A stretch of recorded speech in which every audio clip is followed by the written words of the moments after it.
रहीम। मैं आज अपर अड्डा इस धरने में जितने भी वजूर मुजफ्फराबाद की तशरीफ लाए उन सबको सलाम पेश करता हूँ और ये बात बताना ज़रूरी समझता हूँ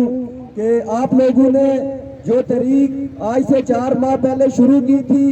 वो तहरीक आज फैसला कुन मराइल के अंदर पहुँच चुकी है और इस तहरीक को बचाने के लिए,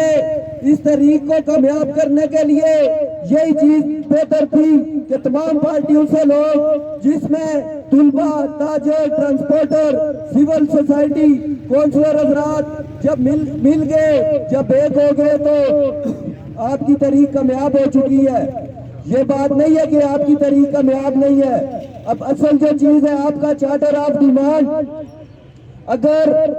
20 दिसंबर तक चार्टर ऑफ डिमांड पे अमल दरामद न किया गया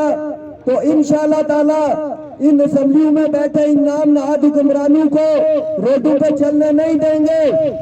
ये हुक्मरान मेरे और आपके टैक्स से जो अय्याशियां कर रहे हैं उनको ये अय्याशियां नहीं करने दी जाएंगी। मेरे भाइयों, आप मुझे बताओ, इस मुजफ्फराबाद के अंदर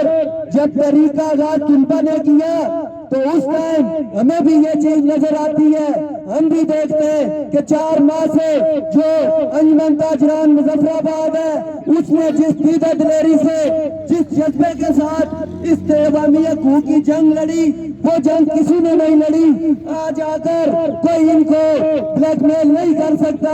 आज आकर कोई मुजफ्फराबाद के ताजरान के ऊपर कोई ब्लेम नहीं लगा सकता, क्योंकि मैं ये देख रहा हूँ काफी अरसे से शटर डाउन और पहिया जाम जब होता है सबसे आगे मुजफ्फराबाद के ताजरान होते हैं। जिस टाइम धरने की बात की जाए 20 दिन नीचे धरना रहा है या 15 दिन, आज 20वें रोज इस धरने को भी हो चुका है। हमने देखा है कि मुजफ्फराबाद के ताजरान की 80% हाजिरी इस बात को यकीनी बनाती है कि असल इस तरीके पैरादार ताजरान है, असल इस तरीके पैरादार काउंसलर है, तुलबा है, सिविल सोसाइटी है। मगर मैं एक और बात भी बताना जरूरी समझता हूँ कि जिस टाइम